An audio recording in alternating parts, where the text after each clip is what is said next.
Welcome to Risen Fathers, episode 2. And we had some technical errors, so the beginning of this podcast kind of got clipped off. But we have Zach Bailey joining us, and him and his family are part of my academy. And as we kind of got talking outside of the gym one day, I really connected with his story and I really appreciated kind of where he was at as a man. And I think sometimes it's very difficult for men to be vulnerable and to dive into their stories. And this podcast is about fathers and their ability to rise inside their family, inside their faith, and inside their bodies and just, become better all the way around. So I have no clue what direction it's going to go, but for me, I want to get case studies of other men and the things that they're going through in their lives and the difficulties they're having or the vulnerability that they're having, and for them to be able to open up and for us to kind of just see what it is that we can do better and how we can rise in the areas of our lives that we need to. So even though the beginning of this episode got clipped off a little bit, the we are at the point where Zach is going to explain how many kids he has, some things about his family, some things about his business and the journey that he has been on. And I really have enjoyed the podcast. So I hope that you guys enjoy the podcast as well. And if you want to be on future episodes and you're a father and you're pursuing a business, you're building a business, you have some type of spiritual concept in your life that you're living with, and you're wanting to be vulnerable and seek truth, I send me a message and we'll create a time and a link where we can connect together and start this podcast and see where it goes with your journey as well. Other than that, let's dive in and get started with Zach. I've got three children. Our oldest is a 10-year-old little girl, a 9-year-old boy, and a 6-year-old boy. And that's so yeah. So I am whenever you talk about established in business, starting out in business, just getting your feet wet in business, man, I am all of the above. And that's where, just like anything, whether it's our life in business, our relationship with our spouse, our relationship with our kids, our relationship with others, our spiritual relationships, our faith, everything is always continually growing and moving. And that's not a new concept. It's a newer thing for me. It's not something that I've always done. It's not something that I've always actively done. It has been something that off and on, man, you get in these a rhythm, or you get out of a funk, or you get stuck somewhere and you get yourself out of it and you go, man, that felt good. And you just, it's something that in the past 2 years is a place where I've made a cognitive effort to stay there, to continue to be growing, continue to be moving. But no, and my shift started, it's been almost 12 years ago now. Actually, it's been 13. Time just gets away. Yeah. But my wife and I, we got married young. She went through college. I was working, and just wasn't satisfied um, with our relationship between her and I. That's actually what spurred things on. First and foremost, I wasn't where I needed to be spiritually. I wasn't where I needed to be as a husband. And in this specific situation, thank goodness we didn't have children yet, because there was no way How that old are you guys? I needed to be as a father. Uh, 13 years ago, we would have been 20, and she would have been 20, and I would have been 22. Yeah. Uh, and that's where, just in a place where we got comfortable. I did. I'm not going to put anything on her, because she was always trying to push me on, and as a husband, I, to an extent, was neglecting my responsibilities, especially as a spiritual leader of the house, let alone neglecting responsibilities as a husband. Wasn't standing up, wasn't coming up to the plate where I needed to be. Was just stuck in the grind of, I need to make money. Yeah. And it just, one day it got to the point where, man, I looked in the mirror and just said, why is my wife still with me? Because by all accounts, she shouldn't be here. I don't like myself, let alone how in the world is she going to like me? How in the world how do others feel about me? And it wasn't a comfortable place to be in. And I did. I came home one night and I told her, and I said, baby, I want to make some pretty serious changes. And that resulted in us moving. We left Clay County, we left where we were comfortable, and we moved to Texas. I made the decision that I was going to go back to school, she was going to work, and that getting out of that comfort zone and making the decision to say I'm okay to walk away from where I'm comfortable at. I'm okay to walk away from where I'm satisfied being to step out to something that was totally unknown to either of us, because it is 700 miles away. Yeah. No family, no connections down there, none whatsoever. But it was a turning point in life that I said, I'm not going to depend on me. Me as in myself solely. It's time to put, trust in my relationship with my wife, my relationship that I've always claimed with God, you know, give that stuff up actively and just trust in them and him and say, let's see where this goes. And man, that changed everything. Did you do that on your own? Or was that something like that you saw or that you came across? I mean, I understand the feeling of like, in December of 2022, that's when like Mandy and I were at probably the worst point in our relationship. And for me, it was like coming across this life coach that I started to follow. And it was like, I got to wake up. I gotta make changes. I can't keep being the same man that I'm being and expect to get different results.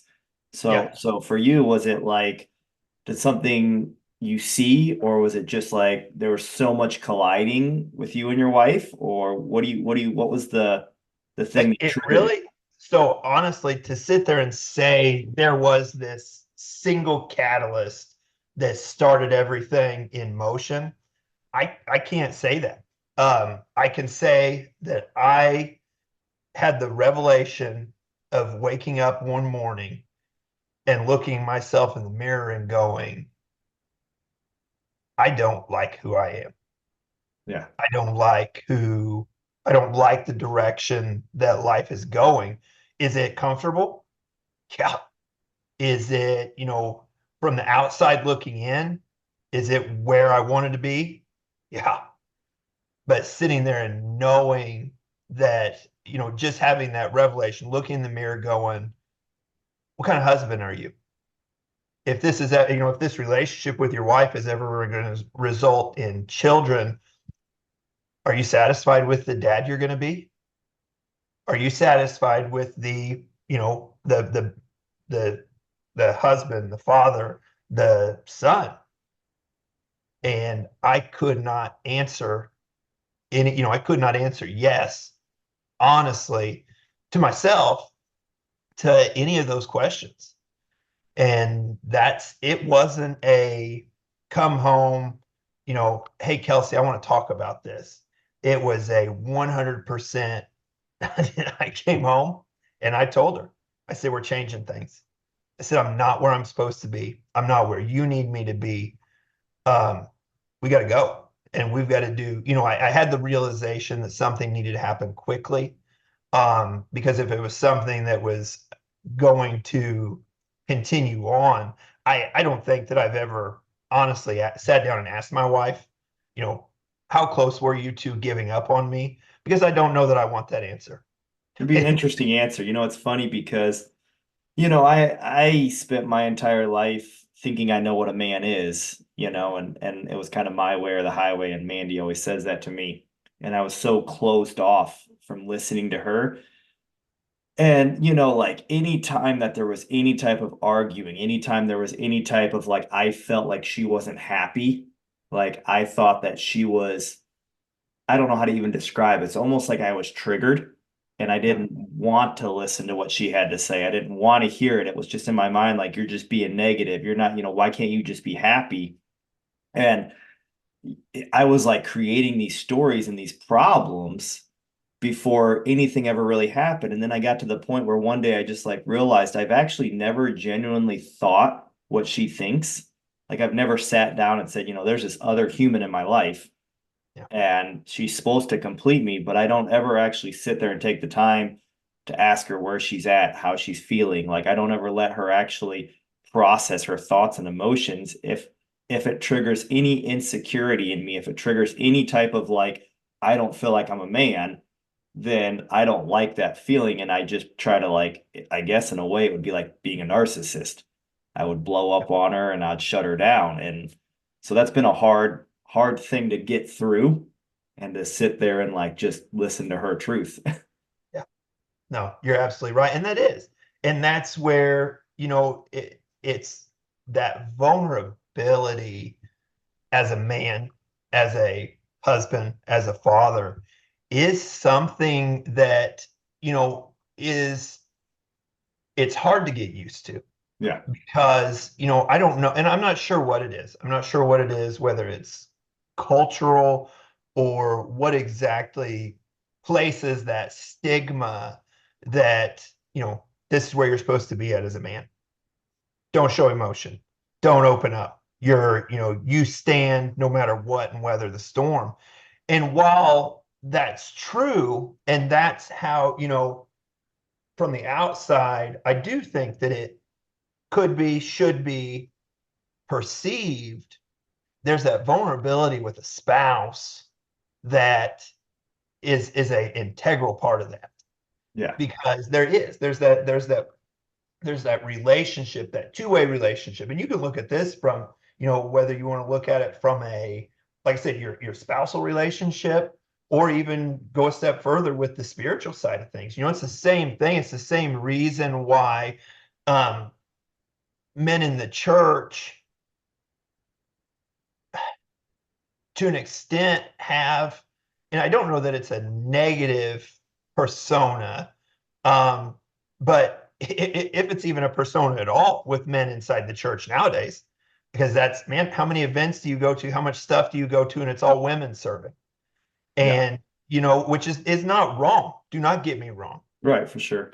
But it should be men that Men are should be scared to first and stand up foremost sometimes. in that position. And that's where, but it's the same thing. It's this vulnerability, this openness of not being able to inwardly say, I'm coming up short. What do I need to do to, to correct, to redirect course, to get back on, to make those adjustments? And that is, man, that's one thing that I am so fortunate to an extent that I can't relate to, that young men struggle with. Because I got married so young. And like I said, I was 23 years old, and I'd been married to my wife for 3 years at that time. But 23 years old, 22 years old, when I had this revelation of, she's here for a reason. She's not just here to be, to support me and say, you're doing a good job, baby, keep going. Well, that's part of it. There's also this, whether you want to talk about the mental health side of things or anything, whenever it comes to men, I mean, I've always had that. So, looking, like I said, that's where I'm not, yeah, I don't know how to word that, but from the perspective of specifically single men growing up, coming out of high school, college, going into those, years that you're so, there's so much knowledge and so much wisdom that you're able to garner in your 20s, while you're trying to set the foundation of what you're going to be later in life, of, not having that stability and not having that fallback of being able to come to your person and say, I need help. I need help right here. Yeah. And like I said, I've never, fortunately, I haven't had to experience that part. Yeah, I don't think a lot of young people get that. I don't think a lot of middle-aged people get that. I think the biggest thing is like I was thinking when you started with this going down this road was the concept of like surrendering. Yeah. I think that's so hard sometimes, like it's funny because you think about it, from surrendering to God essentially, but we don't think about it like applying that to all areas of our life. It was And I so agree with that. hard. And that's so one of the things, and I'll just be vulnerable in this, one of the things that me and my wife, conversation that continues to come up, that we're working through. This is I've got no answers for this, but it's a conversation that I think needs to happen. It's a conversation that people should be having. But when you talk about that surrender part, um, as a man, as a man that has a family to provide for, as a man that has, friends and camaraderies that I want to build and I want to be a part of, um, that surrender part is to an extent confusing in that, I had that thought sitting in church this morning, listening to a wonderful pastor give a wonderful message. And this mindset, whenever we talk about surrender, of timidity and helplessness, that is somehow creeps into what surrender is to your spouse or with your relationship with Christ or even your relationship with others. There's this black and white of surrender is throw your hands up and expect something to happen. Right. Where I think it's the exact opposite. 100%. Like it's like And anything in life. Like there's definitely two ways that you can take it. And like for me, the surrender to Mandy and the surrender to like all these things in my life lately is like not the surrender that I give up, but it's like the surrender that like you can't do it all and you can't carry it all. Like you're gonna have to have that support. You're gonna have to but have, even more so, you not that you can't, man, you weren't designed to. yeah, That's the whole point of this. You like I said, you want to talk about a biblical relationship of man and wife. Man, that's we weren't designed to carry that alone. We weren't designed to carry that burden of familial success or business success even on our own shoulders. That's something that's supposed to be shared. And it is a burden that is shared first and foremost, husband and wife. Well, I take that back. Secondly, husband and wife. First and foremost, with your spiritual relationship with Christ. yeah, But same thing, as long as that relationship is the way it's supposed to be, your familial relationship is going to fall right into place. yeah. I Um, think it stinks because you got such a young start. I You know, know, and I that's where, mean, like I said, I am not one bit. The way that things happen, there were a couple years that were tough. But man, I am so grateful that I didn't have to go through any. I mean, my wife and I got married 16 days after I turned 20, the day she turned 18. So no, those building block years that, were those building block years that set me to where I am today at 35 years old, I never had to go about it alone. There were a couple of times where I chose to go about it alone, and that's my fault. yeah, She's always been there on those building block, those stepping stone years that, have built the foundation for where we're at today. Now, don't get me wrong. I'm not sitting here to this day saying I have arrived, because going back to talking about the, same conversation of business owner, people starting new businesses, people venturing into stuff they've never done. I am in the middle of every single one of those. I've been fortunate whenever we moved back from Texas right before the birth of our oldest child to become, to buy in as a partner in our family farming operation along my dad and one of my brothers. Um, that has since evolved into, a totally new business that started a year ago in something that I've never done before.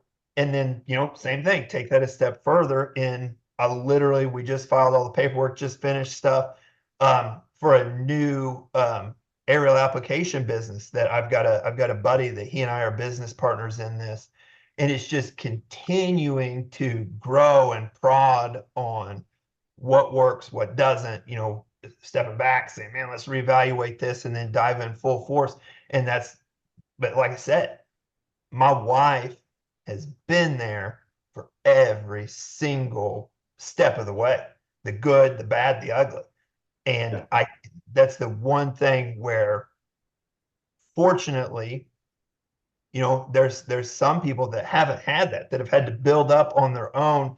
And then a spouse comes in, mid build or whatever, however you want to look at it. And I can't relate to that. And I'm to an extent happy that I can't, because I would not change a thing. There's some things I wouldn't go back and do over, but I would not change a thing Yeah, because for our sure. relationship and the crap that I put us through, you know, that's how you learn. It's no different than physical fitness. It's no different than just take it from the physical fitness perspective. In order to build your body, you have to break it down every day. Yeah. But then it's how you choose to repair it that determines what the quality of fitness is that you're going to have. Whether that's through your nutrition, through supplementation, anything. But it's to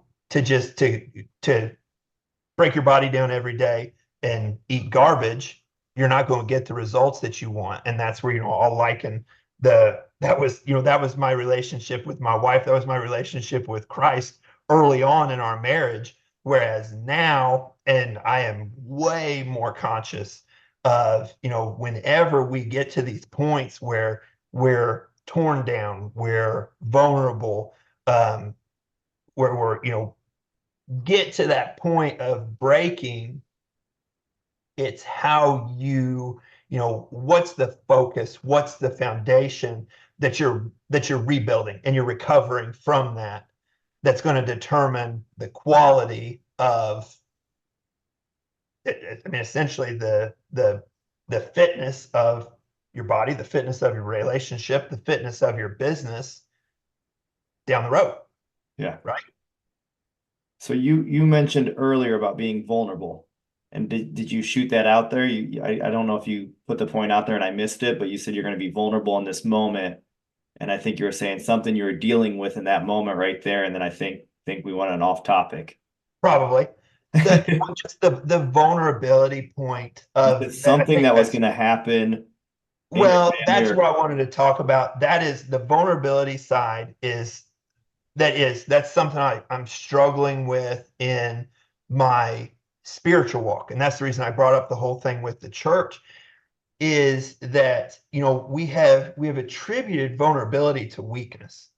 yeah, We have taken this mindset of being vulnerable, whether it's vulnerable to a friend, whether it's vulnerability to your spouse, whether it's vulnerability to a pastor, whether it's vulnerability whenever, you're in your quiet time, when you're building your relationship spiritually. We've taken that word and that mindset and attributed it to weakness. yeah. And that is We made it negative 100%. And and it's then we hide not from that it. way. And that's where, vulnerability is a key point to being able to build on relationships. And I'm going to even take that a step further. And man, my kids are young, but vulnerability with my children. one of the, so back to the conversation of what a man is supposed to be, I'll go back to the the relationship that, right, wrong, or indifferent, is probably the one that I default to, is the relationship that I saw between me and my dad. And that's where, I'm so fortunate for the example that he set out, as a husband, as a father, because, I've, especially as I've gotten older with children, I've had the experience, and my dad has been willing to be vulnerable with me, and to see him, broken to an extent, but more than the brokenness, the willingness to say, here's where I'm at. Here's where I don't want to be. This sucks. Here's what I'm doing to get through it. Here's my opinion to you as my son of what you should do when you come to this point. Hopefully you never have to. But in the event that you do, here's what I'm working through. And I've had a dad that has always been very good at communication and very good at showing, you know, his vulnerability, his affections, just everything that it takes to be a good father. And now it's my job as a father, as a husband, as a son, to build on that. Yeah. Because, ultimately, none of us, he's not perfect. And it's our job to make what we see, to make what we have better. And that's where, whenever I take that vulnerability that I've seen in the later years with my dad and turn around, and I've always, not always, post first 2 years of marriage, that vulnerability that I have with my wife, now with young children, even being able to, especially with two sons, my two youngest children are both males. And, while I set that example for them, it's also setting the example for ultimately the kind of husband that I want my daughter to marry, the kind of spouse that she searches out. And hopefully she sees that through my relationship, obviously, first and foremost with Christ. Secondly, the relationship that I have with my wife, being able to show her how a husband loves, being able to show her how a father corrects, and being able to show her how a son learns. But then, that's just through example, but then through the relationship that I have with my boys, being able for her to stand back and go, this is what dad expects. If this is what dad expects of my two little brothers, how much more is he going to expect from somebody that I choose to spend a life with? Now, she's 10 years old. She's getting ready to turn 11. So don't get me wrong. That thought process has probably not even entered She her can mind. probably beat him up, though. She's pretty tough. Well, but same thing, Chad. Isn't that the whole point, in that, she gets that from watching my wife, who, that's a whole nother conversation of the past 4 years of our physical fitness.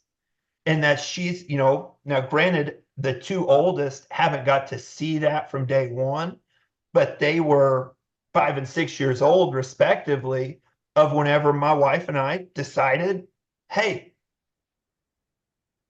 where we're at physically with our bodies, with our capabilities, we're not satisfied. It's time to make some serious changes. And that's why, especially our oldest little girl, she loves physical fitness, and that she's 10 years old and has nothing but for the last 2 years talked about how the day she turns 18, she's competing with my wife, with Kelsey. So, and it goes back to that example and those expectations that we as fathers, we as husbands model, not just for our spouses, not just for our children, but man, the influence that we can have outside of the walls of our homes, that's something else that I really don't think that we pour into and spend enough time on. And the reason is why there's such an opportunity is because there's so many men that aren't willing to have these conversations, aren't willing to have the conversation of, I don't know where to go. I don't know what to do. And, look around and find somebody that they can just grab onto and say, hey, how are you dealing with this, and this? And it's this back to, we're supposed to sit on this, I don't know whether you want to call it a pedestal or whatever you want to call it, of no emotion. We're solid, steadfast.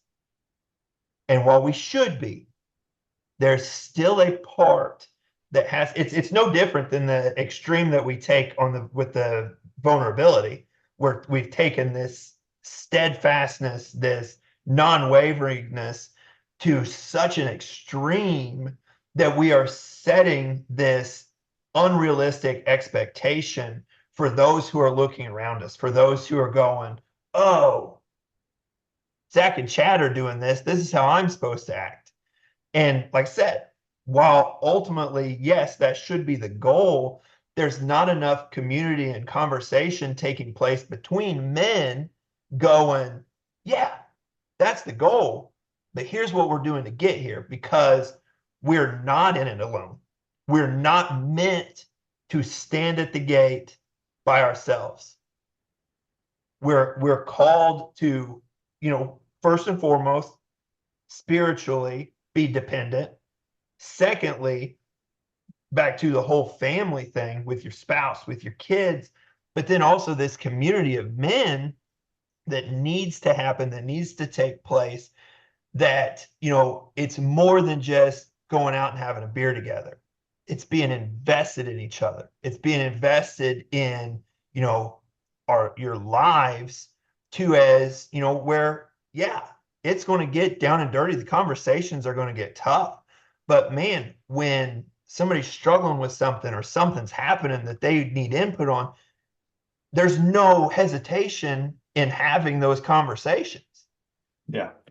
Because that's, like I said, that's where, to an extent, that's where I was at 16, 15 years ago, 14 years ago, in that, fortunately, and I'm gonna say that it's probably 100% attributed to my wife and mother and their prayer habits of, they never quit. And that was probably, whether you want to say it was the Holy Spirit prompting, because, I accepted Christ when I was 12 years old. So whether it was the Holy Spirit prompting or what it was that caused me to look up in the mirror that day and go, oh, I've messed up. That is, fortunately, that was the changing point. It wasn't divorce papers. It wasn't, losing a job. It wasn't, an extramarital affair. It wasn't anything like that that caused me to go, oh, I need to change things. It was simply just this flat out freaking heartbreak that went, what am I doing? So when talking about the relationships with, outside of just relationships with your spouse, with your kids, but with people, man, that was the big turning point for us. In that was when we moved to Texas. And that's just, to say that this relationship thing and this weird vulnerability with men is, just something that's specific to the Midwest, I don't think it's a fair statement. But man, it was for me. And I think I've told you this, I can't remember, but Kelsey and I always laugh whenever we moved to Texas. We moved in a town that's about the same size as Champaign. And we laugh, here in Florida, we go into Walmart and we're stuck in Walmart for 2 hours because we see everybody we know and you can't get out of conversation. You're just, you can't even get your shopping done because everybody wants to talk to you. We went to a Walmart in Longview, Texas, one of, I think, 5 or 6 Walmarts that this town has. Did not know anybody. First week we were there, and we were in that Walmart for 2 hours because everybody wanted to stop and talk and ask how we were, what we were doing, why we were doing it, and then just tell us how excited they were for us to be there. Hmm. We're in a town of 80,000 people. And you have this, this genuine concern of somebody saying, I've never seen that person here at Walmart before. I'm going to talk to him. And it just, it's like Kelsey and I just looked at each other, and that was weird. And then, I'm trying to go to school every week. We were trying to do our church shopping, and I can't remember whether it was the fourth or fifth church that we went to. But man, this older couple latched a hold of us and would not let go. So much so that still to this day, you know, 13 years later, we've still got an excellent relationship with them. But they were a Pentecostal couple. They were, saved, both of them, saved out of the fire. But man, first day we're there, first Sunday we were at this church, they grab a hold of us and they invite us out to their house for lunch. I told Kelsey, I said, hey, this couple has asked us to go to their house for lunch. And she said, you're freaking nuts. We don't know these people. You're going to go to their house. Anyways, that's what I told her. I said, well, I already told them yes, so we're going. And Chad, that whole, our relationship with them, Joe and Loretta was their name. Wonderful, wonderful, wonderful people. But that relationship and that, he served as pretty much a home away from home father figure for me. And as we were going through this time of, like I said, I'm new to this realization that, man, I'm not being a husband the way I'm supposed to be. I'm not being I'm a self-proclaimed Christ follower, but I'm not living that out to the way I'm supposed to be. And this dude serving as my home away from home dad, he flat out called me him. And I don't know that I ever had that. And I did. My dad always kept me, it was expected that things were, but I mean, we're talking little stuff. And it was always, it just everything relationship with your wife. How's your schooling? How's this? How's that? And while there was that expectation of calling into account behavior, there was never that condemning of the continual failure that as a 23-year-old on my part happened all the time. And regardless of situation, regardless of status, regardless of what we were doing, these people loved my wife and I unconditionally, with no expectations, with no preconceived notions. They had absolutely no idea who we were, but they were willing to put their lives on hold to invest in us 2 to 3 times a week. Yeah, that's pretty rare. And that's where, this man taught me and showed me, and church, while we were the church that we were a part of in Texas, absolutely phenomenal. I can't remember if I told you this or not, but man, we're sitting there in church. We've been a part of the church for a couple months, and I don't even remember it. I have no idea what the sermon was about, but this one instance changed everything for me.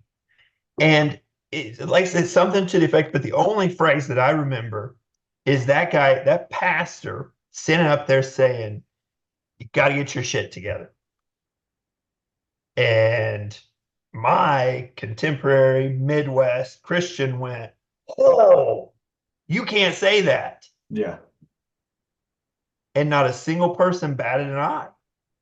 And that's where, man, when we talk about church and our spiritual relationship, and this all trickles down through our relationships with our spouse, with our kids, but that realness and that rawness of what life is. It's not this, it's not this expectation of, man, you're a Christian, you are here. And it's the same thing with this expectation of, you're a man, you are here. But it's this reality of, this is where we're at. This is Yeah. where we're at today. This is where I'm at spiritually. This is where I'm at as a man. Man, this is where I'm at today. Here's where I'm at as a man. Here's where I'm at spiritually. Here's where I'm at as a husband. Here's where I'm at as a dad. But it's all of those right here, right now, coming together. And there's no expectation. There is expectation, but there's no condemnation out of it because we're all human. We all fail. But the point is to be side by side together, building each other up, meeting each other where we are to build one another and to build that camaraderie and that, that brotherhood between men that ultimately trickles down into every single thing that we do. So I'm going to try and see if I can get the sun out of here a little bit. Sorry. I can tell it's coming in there. Oh yeah. Um, It's funny that you don't, I mean, that you've never kind of watched Garrett White because a lot of the things that you're saying is just kind of along the same lines of what he well, I says a lot. actually have since you and I spoke, and that's kind of you're exactly right. And that's the thing. That's the reason why he's able to have such an effect on so many people is because for some reason, and I was in the same boat. For some reason, this is new. But man, if you dive into scripture, if you dive into your Bible, it's not. Well, And it's and funny that's because actually it's that thing where he says, like people read the Bible and they think that these people are up here and you're down here. And right. like they're the same as you. There's only Yeah. one person in the whole Bible that did it right. Yep. That's So, exactly right. And that's, man, I'll tell you what, I am not a fan of 90% of, I don't want to call it all faith-based film, but man, these Christian, quote unquote Christian productions, whether it's movies, TV shows, just because they're so Sunday school, cookie cutter, and they're weird. yeah. But man, my wife got me to sit down and watch a portion of the Chosen series. Oh, it's incredible. Oh my gosh. You've I never watched it? I had never watched. I Where think this you, was right before Christmas. We sat down and watched some of it. And that's what I told her. I said, what an awesome job that these producers, these directors did to make Peter specifically and all these disciples. They just painted the picture to show where these guys were at. I mean, they're yeah, the same as you and I, yeah. it, if not further behind than we are. But just the realness, and that's where I go back with this Texas encounter that we had. Just this, meeting people here and building them up, regardless of expectation, regardless of situation, but just coming alongside and saying, "We're here. I'm here." And that's where so much of that has infiltrated every relationship in my life, my relationship with my wife, my relationship with my children now. And now granted, there's a lot of times where I fall short and I forget that. But at the same time, just this amazing desire and this openness of whatever comes at us, whatever you're dealing with, whatever I'm dealing with, we can get through it. I Yeah. mean, look at what scripture shows, back to like what the chosen, look at what these guys came out of and what they, how they were raised up, and ultimately what Christ meeting you here on even ground can and will result in.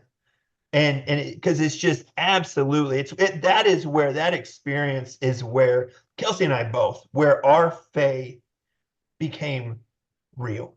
Yeah. And that's where it changed. It changed a lot of, there was a mentality shift in what expectations were for each other, for us, in our individual spiritual lives, for us as a husband and wife, spiritual lives. And then, whenever it wasn't very many months after that, found out we were pregnant with our oldest, and what that's going to change everything.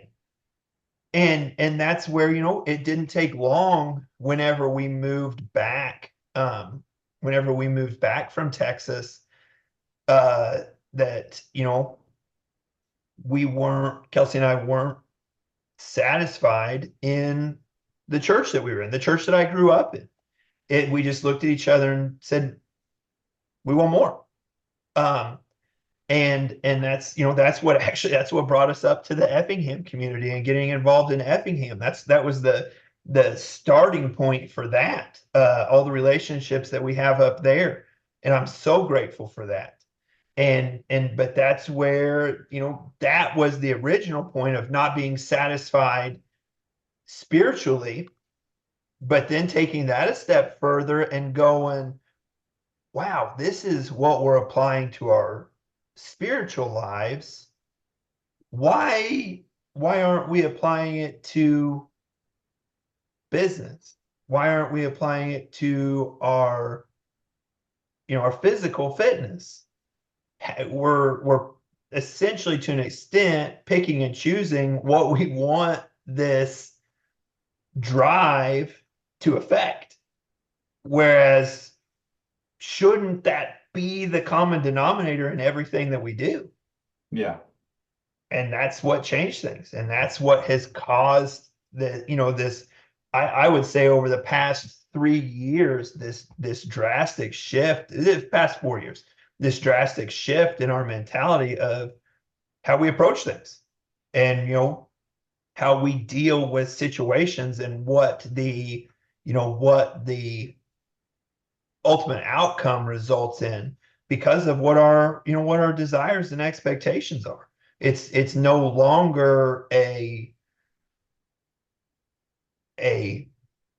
earthly goal, to an extent, as much as it is the common denominator behind everything that we do is, how do we affect people?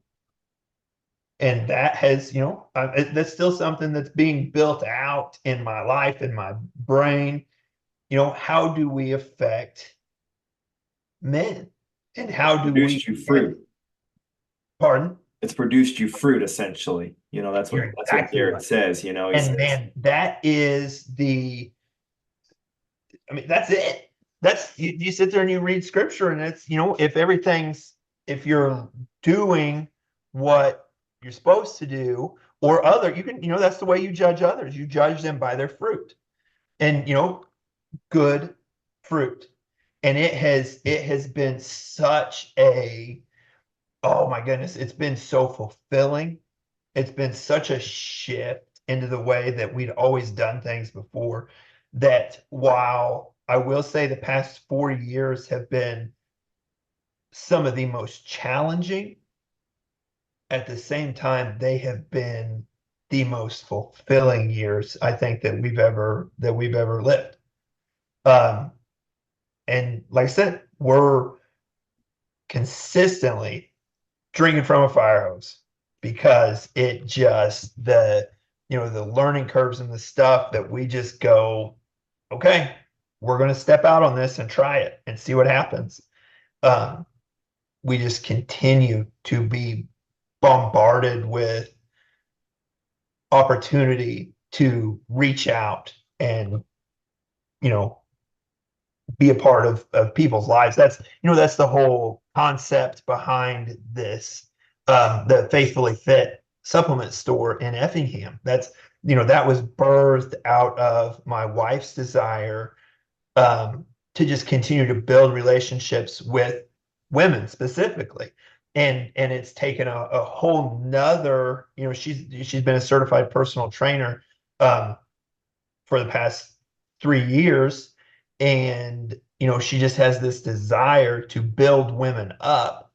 And that has taken its own, it's, I can't, trying to think of how to say that, but it's just, that, like, just this Faithfully Fit supplement nutrition was birthed out of that and out of her desire and our desire jointly to do exactly what you and I are talking about here, to meet people where they are. Yeah. And then okay, here's where you are. Here's what we can do to come alongside of you and build and grow. If it helps your physical fitness, fantastic. If it doesn't, and you just want to come in here and chat and talk, here's our phone number. We're going to maintain relationships regardless of what you want to, regardless of essentially what you purchase in here, because we want the best for any community that we're a part of, specifically Effingham and Clay County, because that's where, we physically live in Clay County. We are physically in Effingham County at least 6 days a week. And that's where, that's where we go to church at. That's, our two of our four businesses are. And we're just desperate to build people up. And ultimately, that is the conversation boils down to raising the fathers up to lead the families to get to that same point. And that's where, that's the ultimate goal is to just have an impact on anyone, but more specifically, whenever we can have that impact on men and build good, biblically based father figures, real biblically based father figures, not Sunday school, not the, not the storybook Yeah. father figure that's yet real, Even real me, father. like for the longest time, I did the motions. I showed up, you hide in the back, and then when you leave church or, even like I don't know how many times in my life I would quote scriptures or basically come up with, well, this is how God thinks, especially to Mandy, like I'd be like, well, this is how it should be, this is how it is. And it was like I wasn't even living that example. I wasn't even showing up and being that right man, but I was like sitting here throwing it all at her, which essentially is completely wrong in itself. But one of the things that I really liked about The Chosen was when they're walking through, and I don't know if it's wheat or whatever they're getting ready to eat, and it's on the Sabbath and they're not supposed to, and they start getting chewed out. Yeah. And it's like that's so much like the thing that I like about Garrett and that what he's made me do when it comes to reading the Bible lately or seeking revelation is like quit looking at the book because all these people in the book are dead. Like, look at the book and see the revelation that you can truly apply to your life today because these people didn't have TikTok. These people didn't have social media. These people, so what's the story today? Right. And it's like so many people are running at us and they're saying, hey, you're wrong for doing this. Hey, you're wrong for doing that. Hey, and they have all what they believe is kind of like what I was. Like I'm sitting here saying, you're doing this wrong and you're doing that wrong, and this is a sin, but like essentially I'm not actually sitting here and owning my own shit. I'm not owning my own place. So I'm really a hypocrite. And I like existed and lived with that for so long that it was like I had to hit a vulnerable and a surrender stage. And it's funny because Mandy was like, it's like this demon left you, like I was out of control and I didn't want to let go of that. And then when I finally did, it felt like the most free. Yeah. But that was so hard to get to that point and to see that I wasn't actually who I was wasn't who how I was showing up. Yeah. And that was the hardest thing for me to accept and to get through. Yep. Nope. And you're absolutely right. And that's, like I said, I don't, not to put the blame on anything or anyone specifically, but I think that's, to an extent, whenever I talk about this storybook Christianity, this Sunday school Christianity that we've been a part of, it's dulled the expectation and the experience of what we have access to what we're capable of. You know, that's a lot of times I don't remember, and I'm also too, I'm going to go down this story, but it's I don't know that what I'm going to say is totally accurate, but just bear with me. It's the I'm general sense of the I'm story. here. But that's, you know, we talk about this story of David and Goliath, and you know, we we see this again, this storybook image of, you know, Saul putting his way oversized armor on David and it falling off, kind of funny. And then he goes out on the battlefield and he takes, you know, he takes his slingshot and he kills Goliath. And that's it. You know, David had faith that God was going to carry him through it, blah, blah, blah. You know, he triumphed. But this weird, like I said, this may not be, I have not researched this. So this first half of this comment that I'm going to make, research it on your own, may or may not be true. Regardless, I think it's cool. But I forget how many. It's either three or five. But David did not pick one stone. He got multiple stones whenever he gathered the stones to go slay Goliath. And you know, yes, he stepped out on faith, trusting that God was going to carry him through to victory. But whatever the amount of stones were that David picked, research suggests that the remaining number of stones was the exact same number of brothers that Goliath had that would have been on that battlefield. So, you know, we look at that, and that's, you know, the thing that just shows me is yes, he's got the faith that God's going to carry him through, but he's also prepared and ready for any other, you know, conflict or incident that may result from what he's called to do. Because it's not just, you know, it may not be all butterflies and rainbows whenever he gets accomplishes what he set out to do. But anyway, even take it another step further in that the story doesn't end with Goliath being killed. The story ends with David taking Goliath's own sword, cutting his head off, and parading it through to show the power and the might of Israel and the God that promised them victory. And that's where, you know, we as men get this. And this is, I'm not saying that we as men are at fault, but this teaching style of, you know, what man wants to be a part of a lackluster, brightly colored storybook life? You know, that's not in us. That is this storybook life is quite literally what your wife should have the vision of. You know, a fairy tale life, a storybook life. Whereas men, what we want to aspire to do, what we want to be a part of, is a epic war story, a battle of good and evil that we come out the victor, that we are the, you know, the hero of the story, that we get to save the damsel in distress, that we get to save the city from the dragon, from evil, whatever it is, that we vanquish the foe. But we've, for lack of a better word, castrated ourselves in the way that we teach our boys what they're capable of. We show them this lackluster, this don't get out of the box, this stay in line manhood that, no offense, who wants to be a part of that? Yeah, that's funny.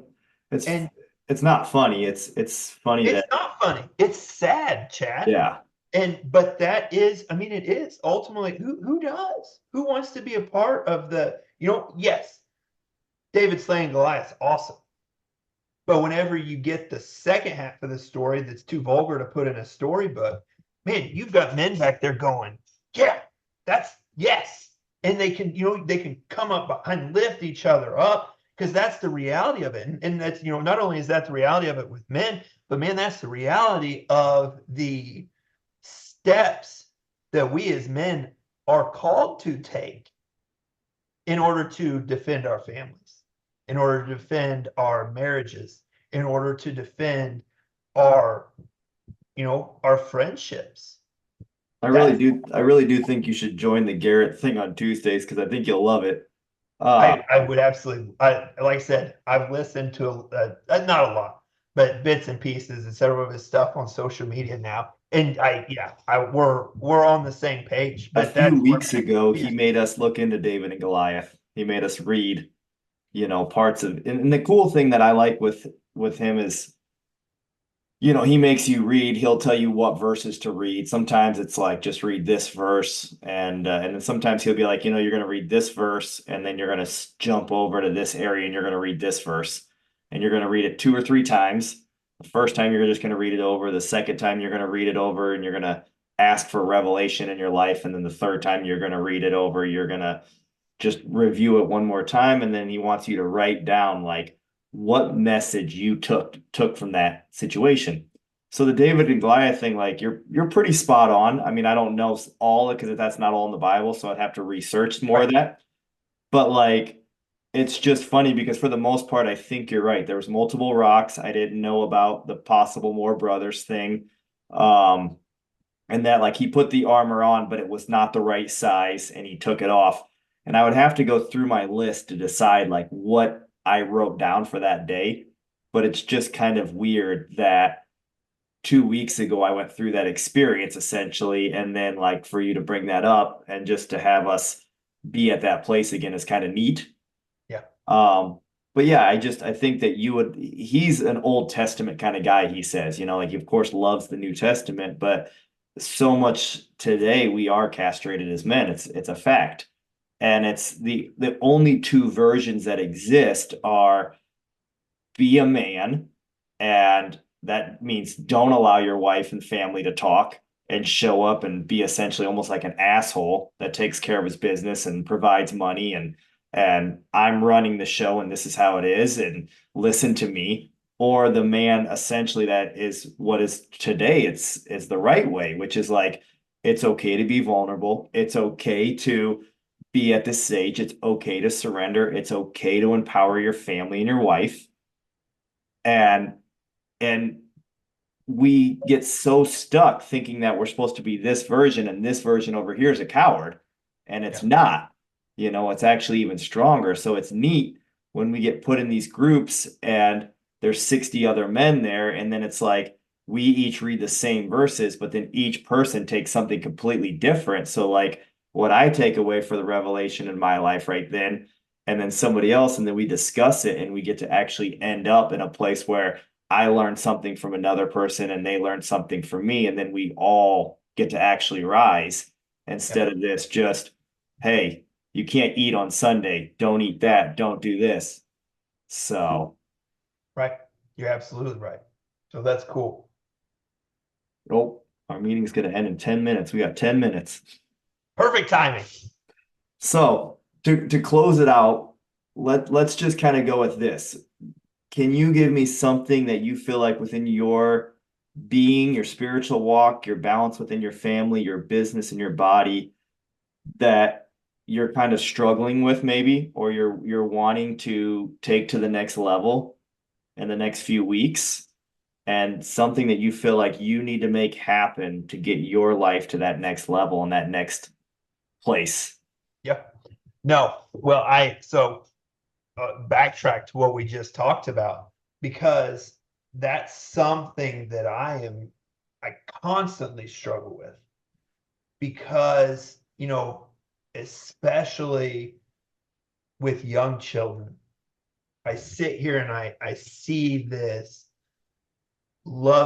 I see this love and tenderness and forgiveness that my children need as my wife and I raise them. Um, and then, going back to what we just talked about and knowing what